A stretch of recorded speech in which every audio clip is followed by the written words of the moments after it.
Welcome to the Arts and Heritage Center of North Augusta.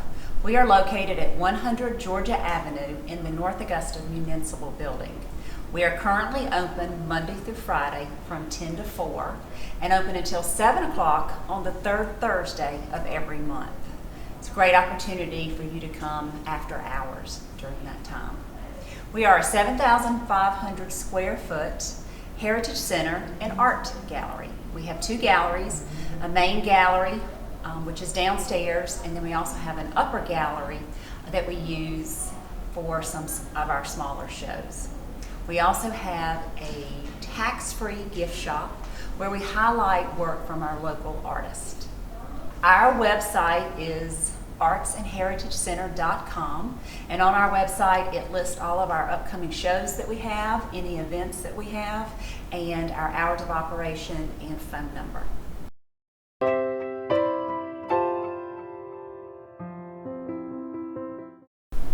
The Arts and Heritage Center was established in 2009. A group of local citizens who were very interested in the arts in the community and the rich heritage of our area got together and worked with our city to come up with this beautiful building that we are currently in. Each month we showcase different artists in our galleries, and our heritage exhibit is constantly changing with new updates to make the information pertinent to what we have going on in the area.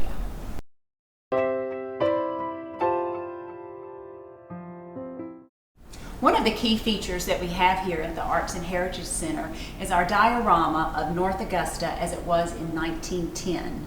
This lovely model shows the city and really showcases all of the different buildings that we had at the time. One of the key buildings that were here was the model of the Hampton Terrace, which at the time was one of the largest wooden structures in America. It was a hotel with 300 rooms.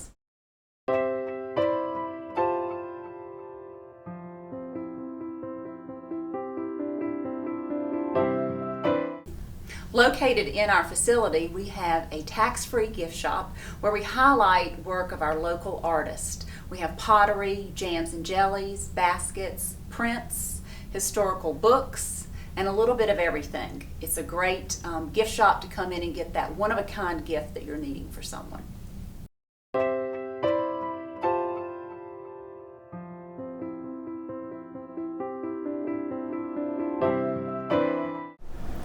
Prior to the city of North Augusta, there were three other cities in this area on the bluffs of the Savannah River.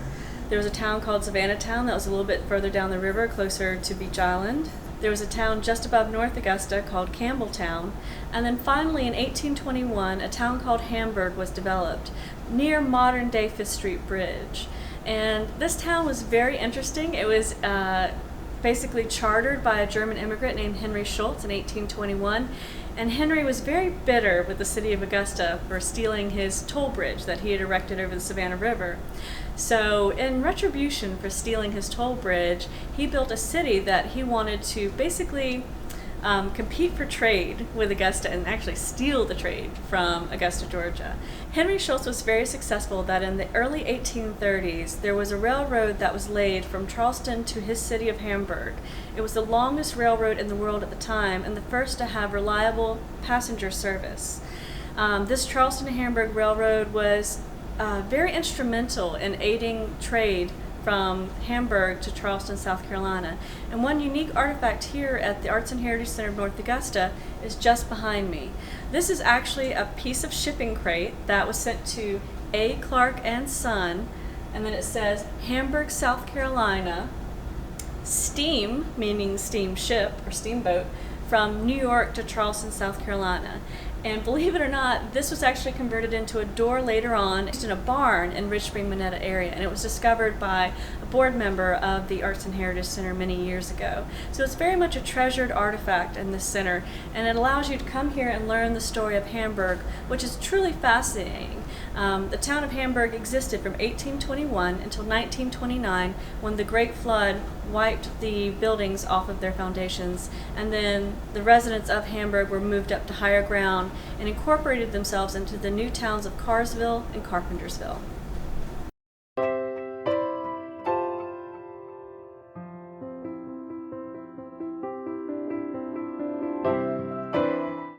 I stand here at the Arts and Heritage Center next to one of their most unique pieces. This jug was actually made by a local and beloved potter, Gary Dexter. He actually went to the Bainham Pottery Clay Mill, gathered pieces that had been processed decades and decades before, took that clay, wet it back down, and then created the jar that you see here in front of you. He actually engraved on the jar the Bainham family's contribution, their line, their lineage, because their contribution to the pottery world of South Carolina was very, very meaningful. And if you come here today, you can see this pot made with some of that original clay.